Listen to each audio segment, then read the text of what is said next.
पश्चिमी विक्षोभ के प्रभाव में पिछले 24 घंटे में हिमाचल प्रदेश के लगभग सभी जिलों में हमें बारिश और बर्फबारी देखने को मिली है।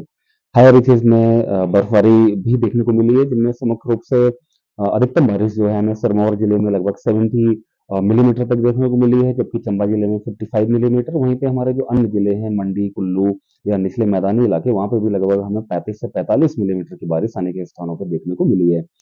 हायर हिल्स में बर्फबारी भी रही है देखने को, मुख्य रूप से लाहौल स्पीति में लगभग 4 सेंटीमीटर के आसपास। ये बारिश और बर्फबारी की एक्टिविटीज से डे टेम्परेचर्स में भी अच्छी खासी गिरावट पिछले 24 घंटे में देखी गई है। ये बारिश का जो दौर है वो हिमाचल प्रदेश में लगभग अगले 12 से 15 घंटे तक सभी जिलों में लगातार हमें देखने को मिलता रहेगा, जिनमें से मुख्य रूप से जो हमारा चंबा, कांगड़ा, कुल्लू, मंडी, शिमला और सिरमौर जैसे जिले हैं, वहाँ पे मध्यम स्तर तक की बारिश के साथ-साथ थंडर स्टॉर्म एक्टिविटीज और कुछ एक स्थान पे ओलावृष्टि भी देखने को मिल सकती है, हमें आज दिन के टाइम में। रात के बाद से इन सभी जिलों में बारिश की एक्टिविटी में काफ़ी ज़्यादा कमी आएगी। हालाँकि जो हायर हिल्स हैं, चाहे हमारा चंबा, कुल्लू के हायर रीचेज़ हों या हमारा लाहौल स्पीति या किन्नौर जैसे जिले में पूरी रात हमें हल्के स्तर तक की बर्फबारी की एक्टिविटी चलती रहेगी। कल 9 अप्रैल के बाद से पूरे हिमाचल प्रदेश में ये जो बारिश और बर्फबारी की एक्टिविटीज़ है, उसमें काफ़ी ज़्यादा सुधार होगा। इनफैक्ट 10 अप्रैल के बाद से निचले मैदानी इलाकों और मध्यवर्ती इलाकों में हमें धूप खिलती हुई नज़र आएगी। इसके बाद लगभग 12 से 13 अप्रैल तक कोई सिग्निफिकेंट वेदर हिमाचल प्रदेश में नहीं होगा। मुख्य रूप से बारिश और बर्फबारी की एक्टिविटी चाहे हमारा मार्च का मंथ हो या अप्रैल का मंथ हो, उसके लिए ये देखा जाता है कि हमारा पश्चिमी विक्षोभ कितना एक्टिव है और कितना ज़्यादा इंटेंस है।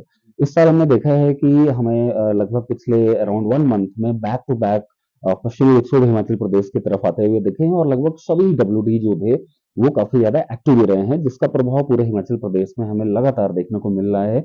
और हालाँकि जब ये डब्ल्यूडी बैक टू बैक बहुत ज़्यादा फ्रीक्वेंसी के साथ आते हैं, यानी कि हमें बहुत ज़्यादा टेम्परेचर राइज़ होने का बीच में मौका नहीं मिलता है। टेम्परेचर्स काफ़ी ज़्यादा कम बने रहे हैं पिछले 1 महीने में हिमाचल प्रदेश में और भी जो हमारा अदर फेवरेबल कंडीशंस है, उसकी वजह से हमें जो है बर्फबारी देखने को मिलती है।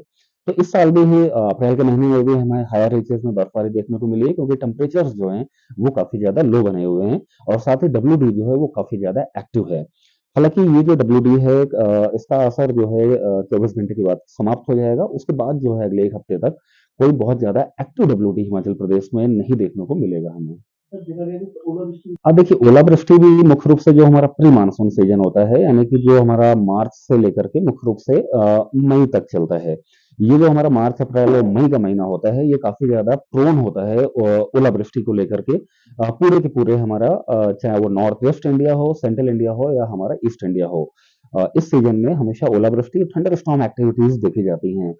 इस साल भी मुख्य रूप से चाहे कोई भी वेदर फिनोमेना हो, चाहे वो स्नोफॉल हो, चाहे वो हमारा ओलावृष्टि हो या थंडर स्टॉर्म्स की एक्टिविटी जो बारिश और बर्फबारी हो, उसके लिए मुख्य रूप से हमारे कौन-कौन से सिनॉप्टिक फीचर्स या कौन-कौन से हमारा फेवरेबल कंडीशंस बनी हुई हैं।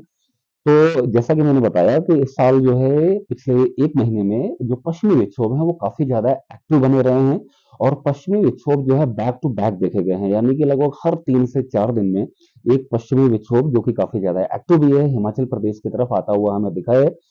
क्योंकि ये सारे के सारे पश्चिमी विक्षोभ लगातार आ रहे हैं, तो हमारे जो दिन के तापमान हैं, उनमें कोई बहुत ज़्यादा बढ़ोतरी नहीं होने का हमें मौका मिला है। टेम्परेचर्स लो बने रहे हैं, तो लो टेम्परेचर होना अपने आप में एक काफ़ी ज़्यादा फ़ेवरेबल कंडीशन होती है, ओलावृष्टि होने के लिए भी और हायर रीचेज़ में स्नोफॉल होने की वजह भी है। देखिए, कल जो है हिमाचल प्रदेश के लगभग सभी जिलों में डे टेम्परेचर्स की अगर मैं बात करूँ 4 टू 5 डिग्री सेंटीग्रेड तक की गिरावट देखी गई है और आज भी टेम्परेचर्स काफ़ी ज़्यादा लो बने रहेंगे पूरे हिमाचल प्रदेश में। इनफैक्ट आज फिर से हमें 3 से 4 डिग्री सेंटीग्रेड की गिरावट होगी।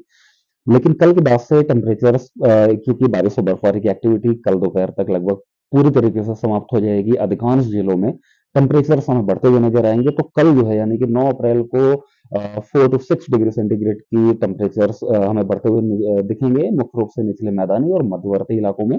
और उसके बाद 10 अप्रैल के बाद से हमें धूप खिलती हुई नज़र आएगी, तो उसके बाद से वापस से 2 से 3 डिग्री सेंटीग्रेड की और ज़्यादा बढ़ोतरी होगी। तो अगर हम बोलें कि हमारा जो डे टेम्परेचर्स बिलो नॉर्मल्स बने हुए हैं 7 टू 9 डिग्री सेंटीग्रेड जो कि हो जाएँगे आज शाम तक, वो 10 अप्रैल तक वापस से नॉर्मल हो जाएँगे और हो सकता है कि 11 अप्रैल के बाद से अगर फर्दर 1 से 2 डिग्री सेंटीग्रेड की बढ़ोतरी होती है, क्योंकि धूप खिलती हुई हमें दिखेगी, तो ये टेम्परेचर्स हमारे कहीं न कहीं अबव नॉर्मल भी 11 अप्रैल के बाद से निकल सकते हैं निचले मैदानी इलाकों में। जी, कल के बाद से मुख्य रूप से हालाँकि मध्यवर्ती इलाकों में बादल ज़रूर छाए रहेंगे कुछ एक स्थानों पे, लेकिन कोई सिग्निफिकेंट बारिश, बर्फबारी या ओलावृष्टि की कोई उम्मीद नहीं है। 10 तारीख से जो है हमें धूप खिलती हुई नज़र आएगी अधिकांश जिलों में हिमाचल प्रदेश के।